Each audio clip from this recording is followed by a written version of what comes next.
As time passed, Nasi realized that healing was not just about mending his relationship with his children, but also about forgiving himself. For years, he had lived a life that lacked true meaning, chasing after fame, wealth, and women without considering the long-term consequences. Now, he was forced to confront the emptiness that had driven his actions. The visitation to the spiritual healer and his childhood home helped him understand the root of his behavior, and slowly he began to let go of the guilt and shame. Nessie started practicing mindfulness and meditation, learning to find peace within himself. The road to healing was long and difficult.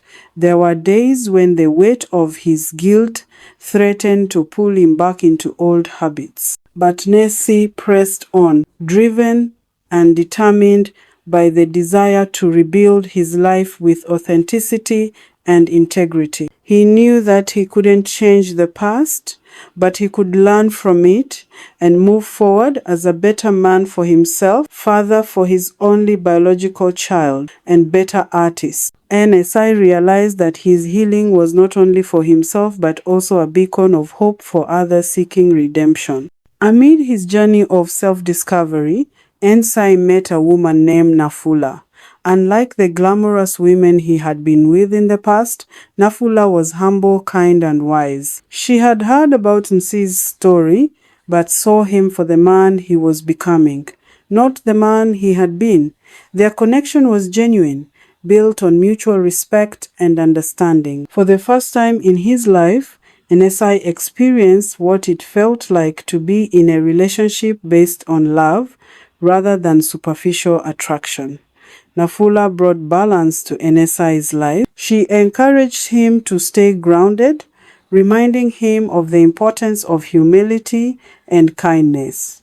With her, Nessie found the emotional stability he had always lacked. Their relationship grew stronger over time, and Nafula became a positive influence not only in Nsai's personal life, but also in his career. She helped him navigate the challenges of his new life with grace and patience, and for the first time, Nsai began to consider the possibility of settling down. With Nafula's support, Nsai started making more public appearances again in different places countrywide. However, this time, he approached fame with a different mindset. He no longer sought validation from the crowd, but instead focused on using his platform to inspire others. Nsai became an advocate for responsible fatherhood, sharing his story as a cautionary tale for men who, like him, had once been caught up in a destructive lifestyle.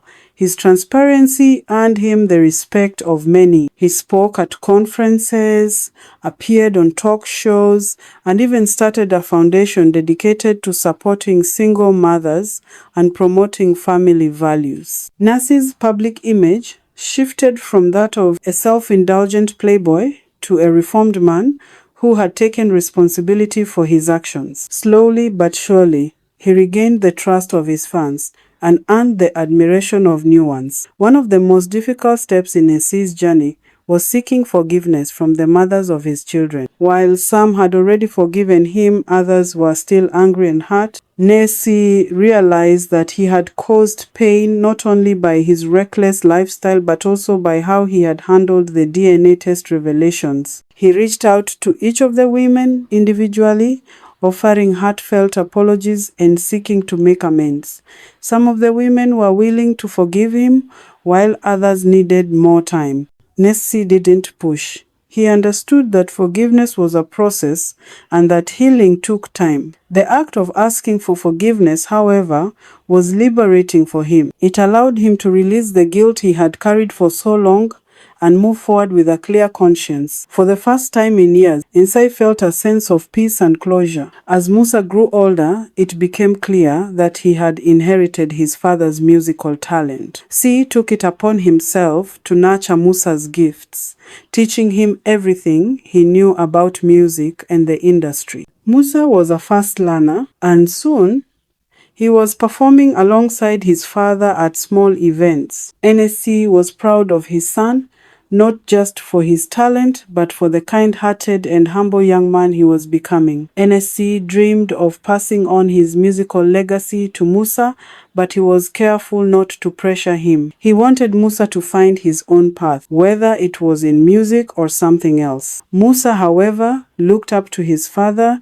and was eager to follow in his footsteps. The bond they shared through music was unbreakable, and Z cherished every moment they spent together, knowing that Musa was the true heir to his legacy. As Nsi's relationship with Nafula deepened, he began to consider the possibility of marriage. After everything he had been through, the idea of settling down with someone who loved him for who he was, flaws and all, felt right. Nafula had been a constant source of support, helping him through the most difficult period of his life, and Nessie knew that she was the one he wanted to spend the rest of his life with, and he decided to marry her. The weeks leading up to Nsi and Nafula's wedding were filled with anticipation and grandeur.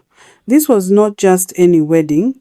It was poised to be the most luxurious and high-class event the world had ever seen. Nsi, being Uganda's most famous musician, was used to the spotlight, but even he felt the pressure to make this wedding unforgettable. Every detail, from the venue to the guest list, was meticulously planned. The wedding was to take place at a sprawling estate on the shores of Lake Victoria, with a view so breathtaking it was said to rival any view in the world. Nafula, radiant and calm, had chosen a custom-made wedding gown from one of the most prestigious designers in Paris.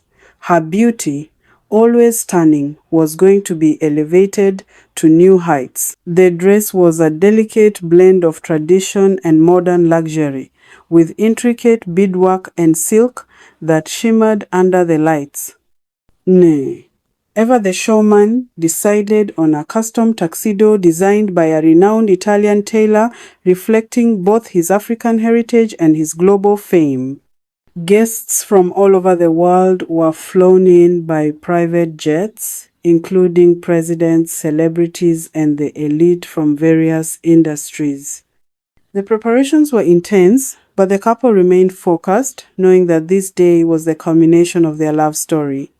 The day had finally arrived. The wedding of Nasi and Nafula was unlike anything the world had ever seen. The estate was transformed into a scene from a fairy tale, with the lake sparkling in the background and the sun shining down on the massive gathering of guests. The wedding was broadcasted live to millions of fans worldwide, who were eager to witness this historic union. NSI arrived first, looking dapper in his custom tuxedo. His usual swagger was present, but there was a softness in his eyes, a vulnerability that only love could bring.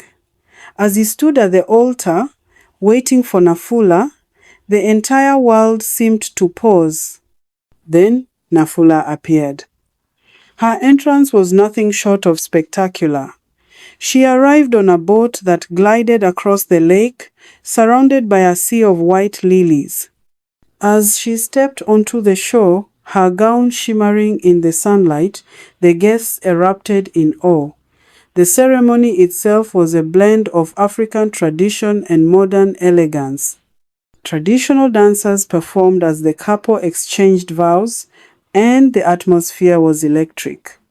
After the vows, the couple walked down the aisle under a shower of flower petals, smiling as they greeted their guests. The reception was equally grand, with a feast of the finest cuisine, live performances from international stars, and fireworks lighting up the night sky. It was truly a wedding for the ages. Just when it seemed NSI had finally found peace, something happened that no one saw coming. If you thought the wedding was breathtaking, wait until you see what comes next. Hit that like button, subscribe, and turn on the bell. Part 5 will leave you speechless.